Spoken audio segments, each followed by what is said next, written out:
It all started on a Thursday morning, ordinary, chaotic, and filled with the usual hustle of getting the kids ready for school.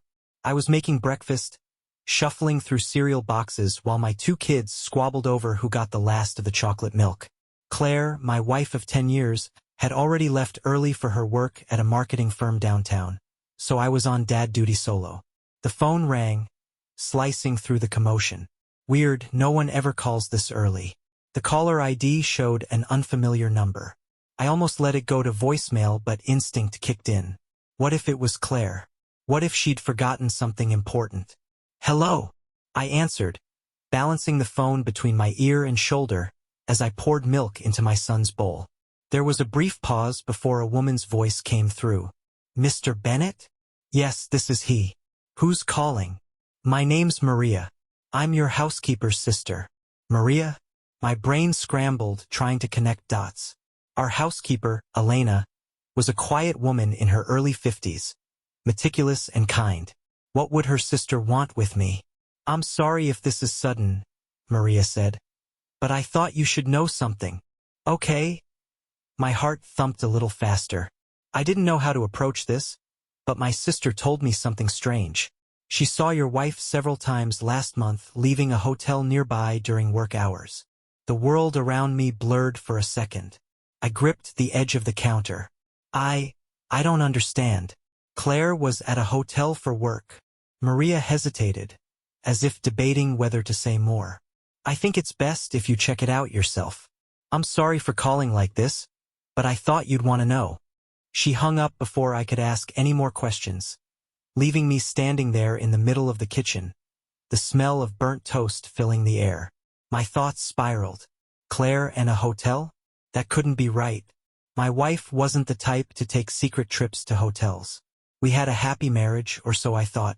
I shook off the days and finished the morning rush, dropping the kids off at school with robotic efficiency. But as I drove back home, Maria's words repeated in my mind like a looping song.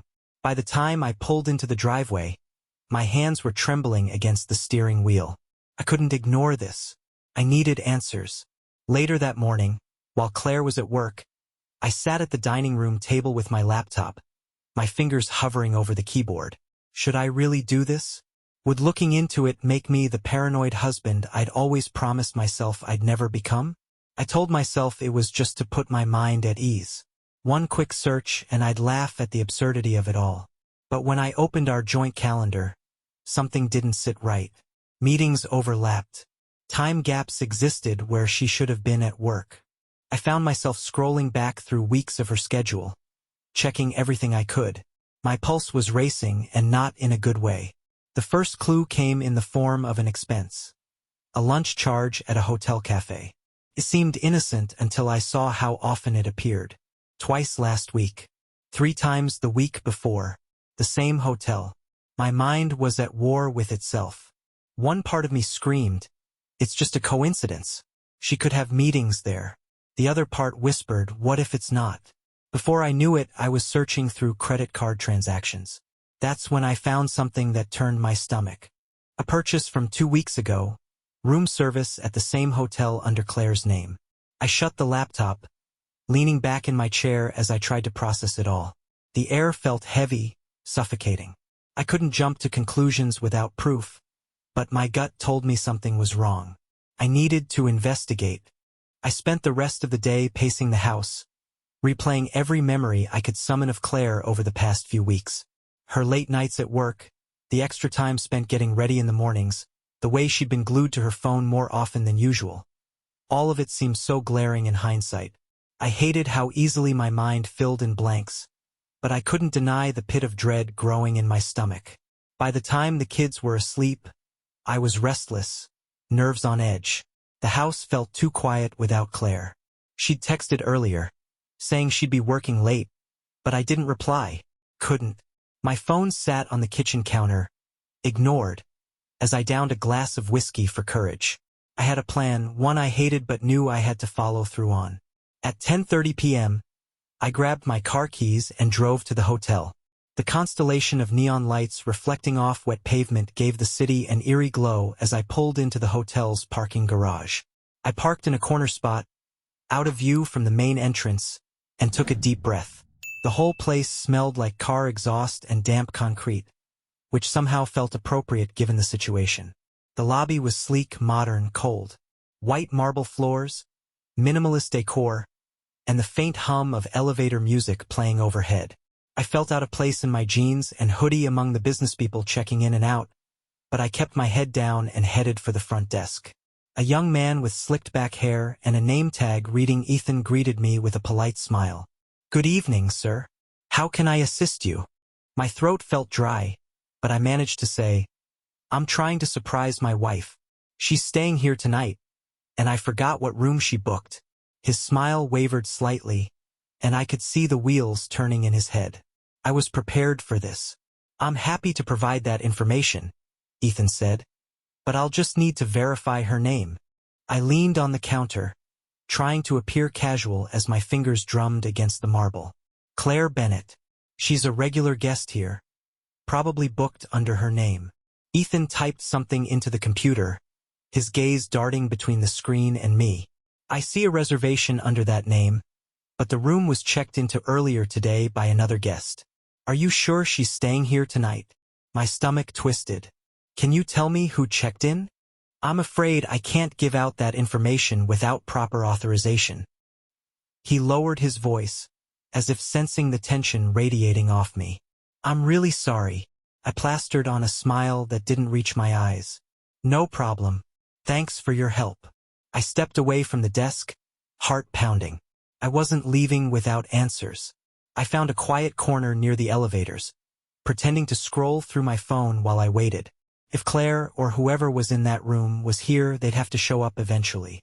The minutes dragged by, each one making me feel more like a fool for being here. What if I was wrong? What if Claire really was working late like she said, and this was all in my head? But then the elevator doors dinged open. I nearly dropped my phone when I saw her. Claire stepped out, arm linked with a man in a tailored suit. I froze, unable to process what I was seeing. Her laughter echoed through the lobby as they walked toward the entrance, their conversation too low for me to hear. But the way she leaned into him, the way his hand rested possessively on her lower back, said everything. My vision blurred as I followed them outside, staying far enough behind to avoid being seen. They stopped near the valet, waiting for their car. I ducked behind a column, trying to catch my breath. The man leaned in, whispering something in her ear that made her smile, the same smile she used to give me, the one that used to make me feel like the luckiest guy in the world. I pulled out my phone and snapped a picture, my hands shaking so badly I nearly dropped it. I didn't want to believe what I was seeing, but the evidence was right there. She wasn't working late. She wasn't at the office. She was here with him. As the valet pulled up with their car, I backed away, my heart pounding so hard I thought it might burst. Claire and her mystery man climbed into the sleek black sedan, and I watched as they drove off into the night. I stood there, rooted to the spot, unable to move. My phone buzzed in my pocket. A text from Claire. "Just leaving the office now. Don't wait up. Love you." I stared at the screen, her lie glaring back at me like a neon sign. I barely remember driving home. The streets blurred past me as my mind replayed the scene outside the hotel. Claire with that man, laughing, touching him so casually, like it was the most natural thing in the world. The picture I had taken sat in my phone like a ticking time bomb, waiting to explode. By the time I parked in our driveway, the whiskey buzz I'd had earlier was gone, replaced by a cold, sobering rage. But anger wasn't what I needed right now. I needed clarity. I needed proof. Something undeniable. Something Claire couldn't explain away with a cleverly worded excuse. I quietly entered the house. The kids were asleep upstairs, their nightlights casting soft glows through their bedroom doors. For a moment, guilt gnawed at me. What was I doing bringing this chaos into their lives? But then I remembered the way Claire had smiled at that man, and the guilt burned away. I sat down at the dining room table, phone in hand, and scrolled through the picture I had taken outside the hotel. My fingers hovered over the screen as I debated what to do next. I needed help, someone who could guide me through this without me making a mess of things. I opened my contacts and scrolled down to a name I hadn't called in years. Tom Reed, private investigator. Tom and I had gone to college together. We'd lost touch after graduation, but I remembered hearing through mutual friends that he'd become a PI, specializing in cases like this. I hesitated for only a moment before pressing the call button. The phone rang twice before Tom answered. This better be important. It's almost midnight. It's Jack Bennett. There was a pause on the other end, and then Tom's voice softened. Jack? Man, it's been ages. What's going on? I need your help, I said, my voice cracking just enough to give away how desperate I was. It's about Claire. He didn't ask questions right away. Instead, he gave a short, understanding sigh. Okay, tell me everything. I told him about the phone call from Maria, the hotel, the picture I had taken, and the way Claire had lied to me through a text message while she was with another man. Tom listened without interrupting, letting me spill every detail until I was out of breath. When I finally finished, there was a brief silence before he spoke. Jack, I'm really sorry you're going through this, but if you want the truth, I'll get it for you. No assumptions, no guesswork, just facts. That's what I need, I said, gripping the phone tighter. I can't confront her without proof. Good. Here's what I'll do. I'll start by tracking her movements and gathering evidence. Give me her work schedule, any suspicious patterns you've noticed, and a list of recent expenses. We'll see where she's going, who she's meeting, and how often. I felt a weight lift from my chest. Tom had a plan, and for the first time tonight I didn't feel so lost. Thank you, Tom. I'll send you everything. One more thing, Tom added, his tone serious. You're emotional right now, and that's normal. But don't do anything rash. Stay calm. Act normal, and let me do the digging. I nodded, even though he couldn't see me. Got it. After hanging up, I sat there for a while, staring at the darkened kitchen. The house was silent except for the ticking of the wall clock. It felt surreal, like I was trapped in someone else's nightmare. The next morning, I woke to the smell of coffee and the sound of Claire humming in the kitchen. I stayed in bed for a moment, listening. She was cheerful, as if nothing had happened, as if she hadn't been with another man last night. When I finally got up and entered the kitchen, she greeted me with a warm smile. Morning, sleepyhead. I made your favorite scrambled eggs and bacon. I forced a smile, masking the storm of emotions raging inside me. Thanks. She leaned over and kissed my cheek, her lips soft against my skin. I wanted to pull away, but I didn't. I couldn't let her know I suspected anything. As we sat down to eat, she started talking about her day, meetings, presentations, and a client dinner she had to attend later that evening. I listened, nodding at the right moments, but my mind was elsewhere. Would she be meeting him again tonight? Would she lie to me again, pretending she was working late while sneaking off to a hotel? Jack. Claire's voice snapped me back to reality. Are you okay? You seem distracted. I'm fine, Ilid. Forcing a chuckle. Just tired. I stayed up too late grading papers. She smiled, seemingly satisfied with my answer, and went back to her breakfast. I watched her, wondering how long she'd been living this double life without me noticing. But not for much longer. Tom was already working on uncovering the truth, and when he did, Claire wouldn't be able to hide anymore. Later that afternoon, I sent Tom everything he needed: Claire's work schedule, credit card statements, and details about the hotel visits. He responded quickly, assuring me that he'd start surveillance immediately. By evening, Claire had left for her client dinner, and I was home alone with the kids. I tucked them into bed, read them a story, and kissed them goodnight. Once the house was quiet, I grabbed a beer and sat on the back porch, staring out into the dark. I knew this was only the beginning.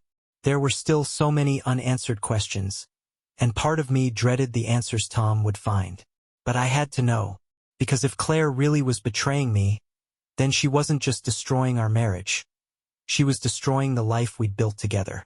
And I wasn't going to let her get away with it. The next day, my phone buzzed before the sun even rose. It was a message from Tom. She checked into the hotel again last night. Same guy. Got pictures. I didn't even hesitate. My fingers flew across the screen. Send them. Within seconds, the images appeared. The first photo showed Claire entering the hotel lobby, wearing the same fitted black dress she had worn to her client dinner. The second picture cut deeper. Her mystery man, broad-shouldered, dressed in a tailored suit, had his arm around her waist as they entered the elevator. I stared at the photos until my vision blurred. There was no denying it now. This wasn't a coincidence or some work-related meetup.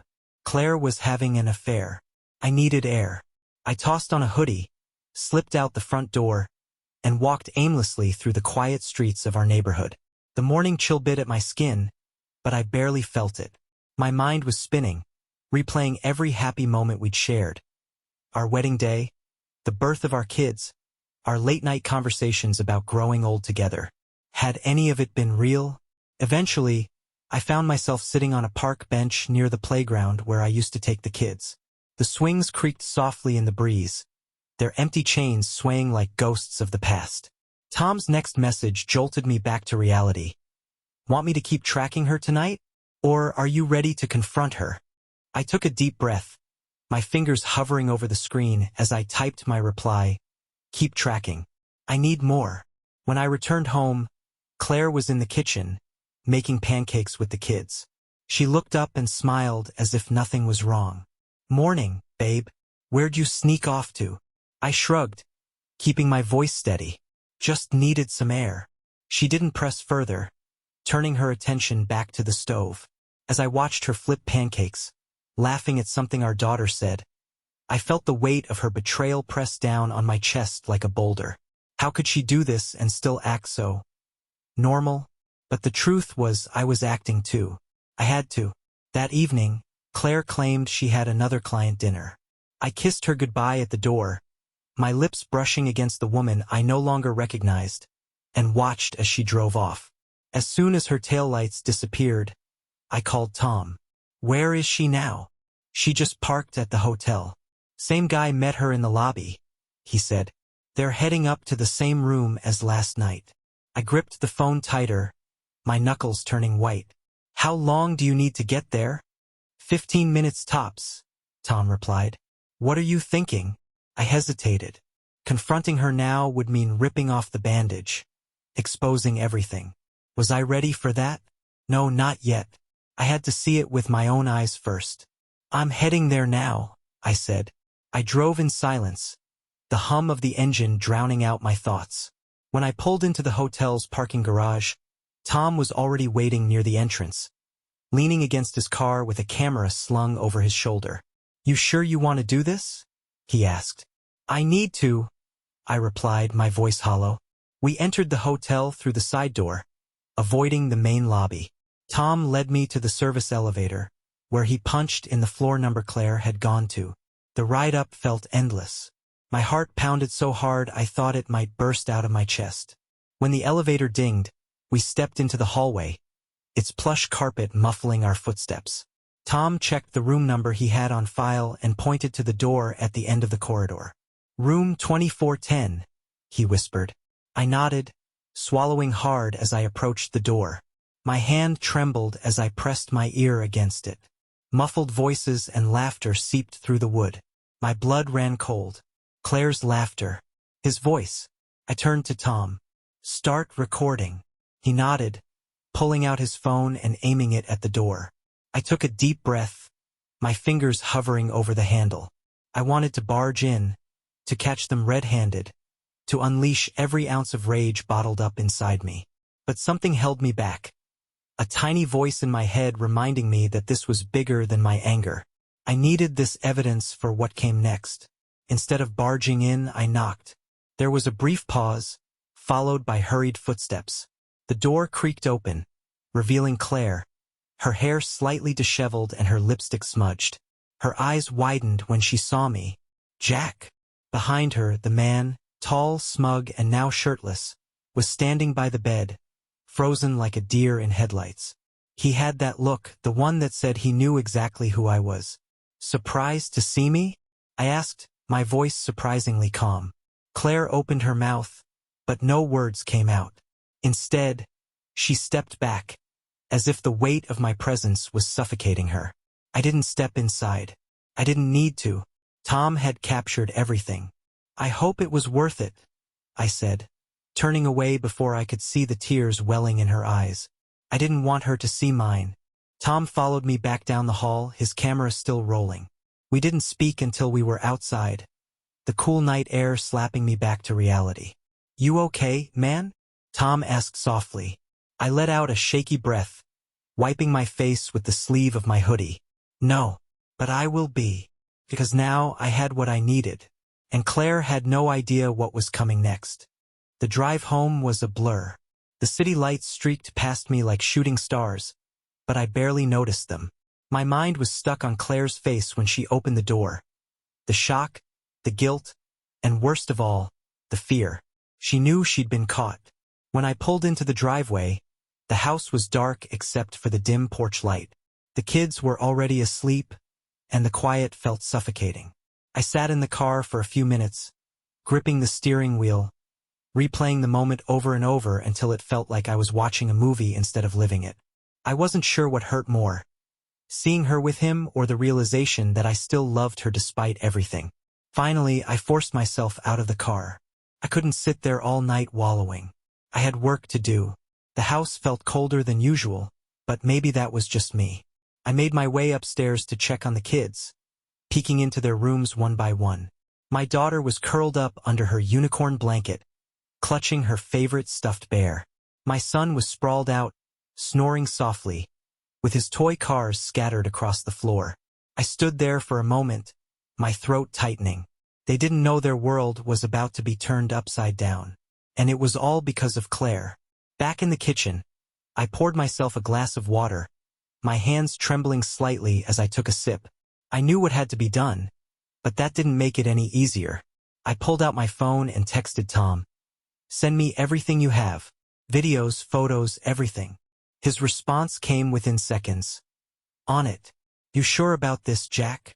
I stared at the message, the weight of the decision pressing down on me. Was I sure? No. But there was no going back now. "I'm sure," I typed back. Minutes later, my inbox pinged with a file from Tom.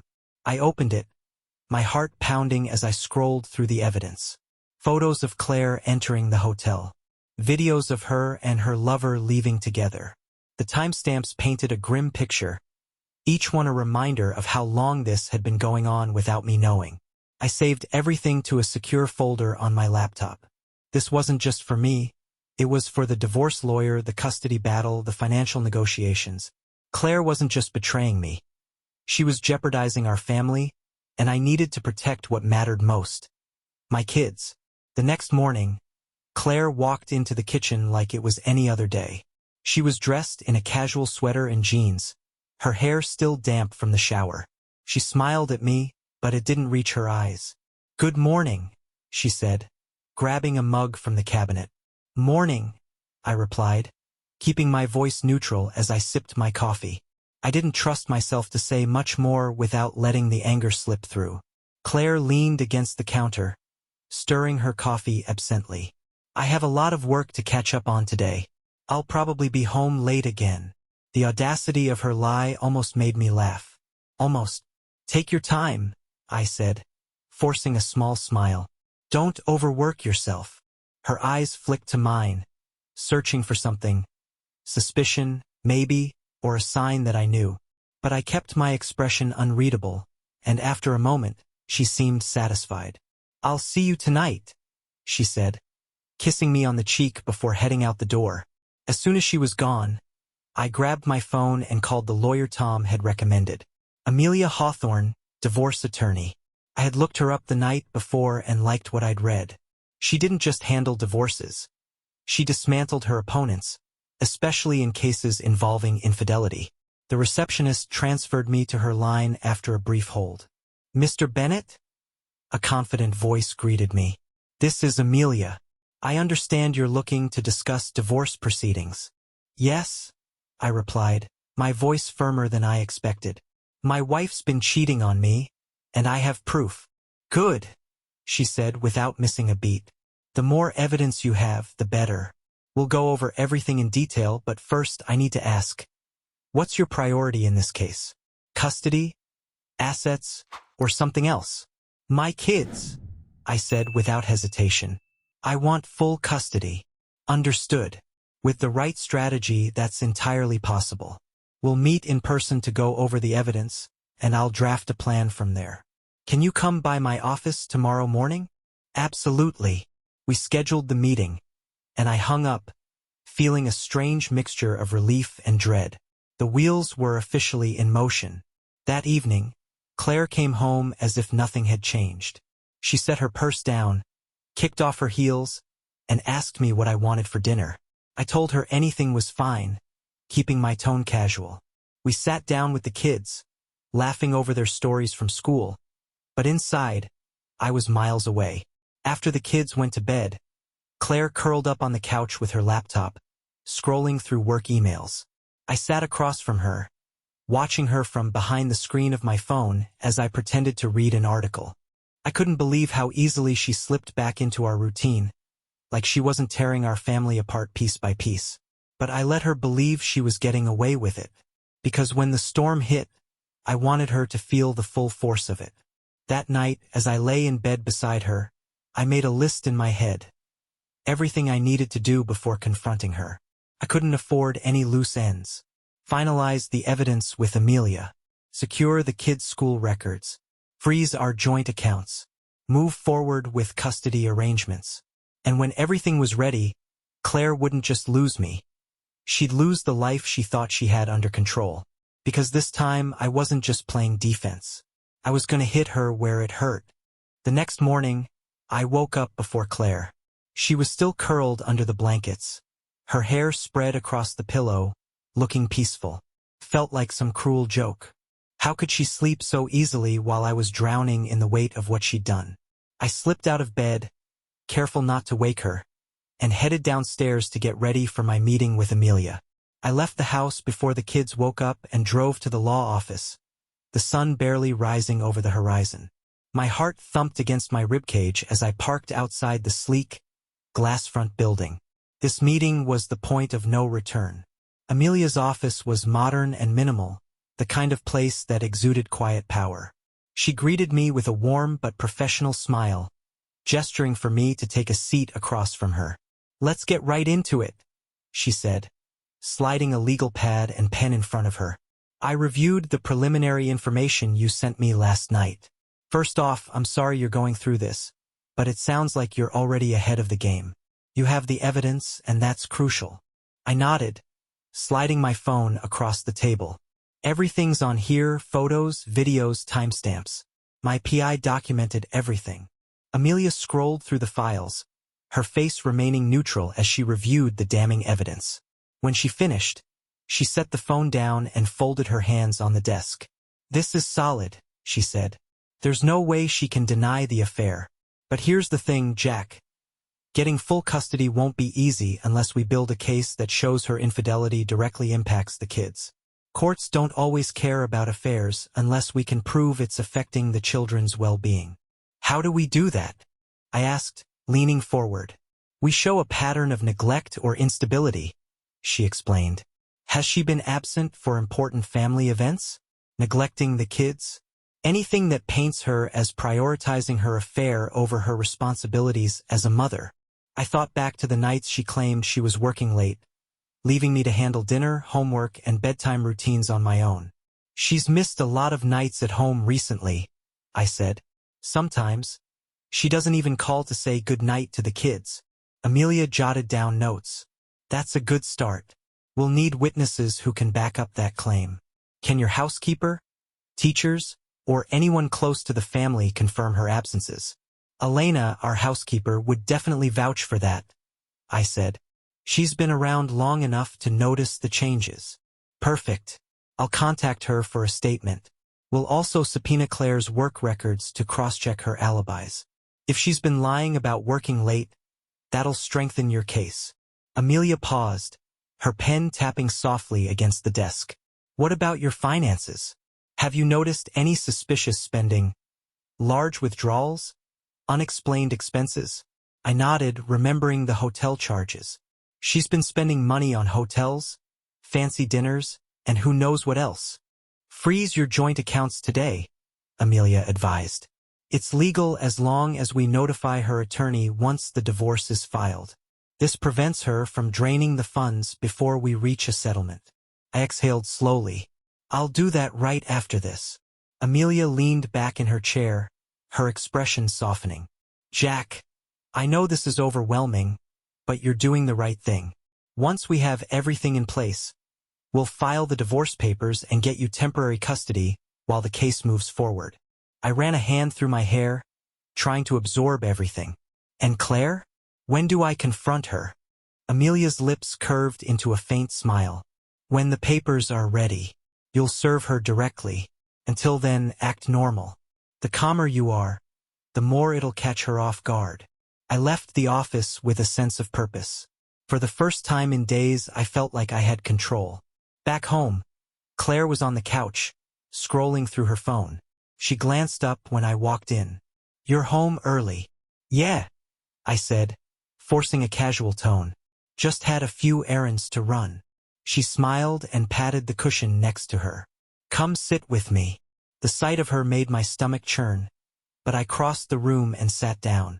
She leaned her head on my shoulder like nothing had changed, like we were the same couple who had fallen in love 10 years ago. I played along, wrapping my arm around her, pretending to be the clueless husband she thought I was. But inside, I was counting down the days. That evening, after the kids went to bed, I logged into our joint bank account and followed Amelia's advice. I transferred half of the funds into an account under my name and froze the rest. My hands shook slightly as I hit the final confirmation button, knowing this move would be a turning point. Then, I went through her recent transactions again, meticulously documenting every suspicious charge. One payment in particular stood out: an expensive jewelry store. The date matched the week she had told me her purse was stolen.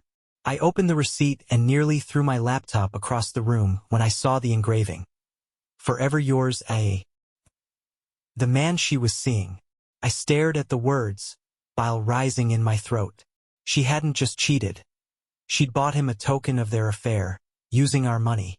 I saved the receipt to my files and slammed the laptop shut, leaning back in my chair as I tried to steady my breathing. The next few days were a waiting game. I acted normal, helped with homework, cooked dinner, even laughed at Claire's jokes. But every time she kissed me or touched my arm, I felt like I was suffocating. I was living a lie to expose hers, and it was eating me alive. By the time Friday rolled around, I received a text from Amelia. Divorce papers are ready. Want to serve them tonight or wait until Monday? I didn't even hesitate. Tonight. It was time to end this charade. I watched Claire from the kitchen window as she played with the kids in the backyard.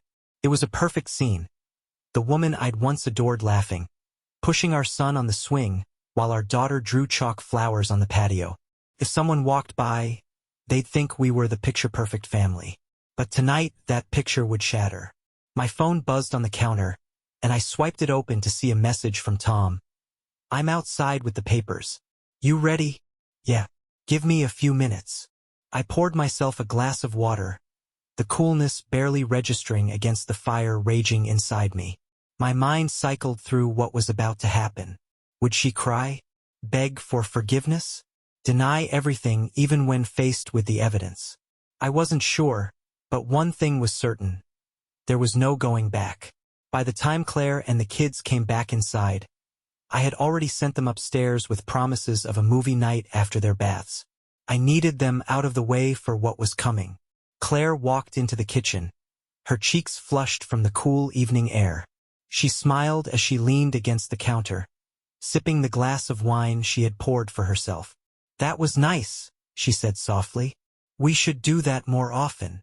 I stared at her, barely able to keep the disgust off my face.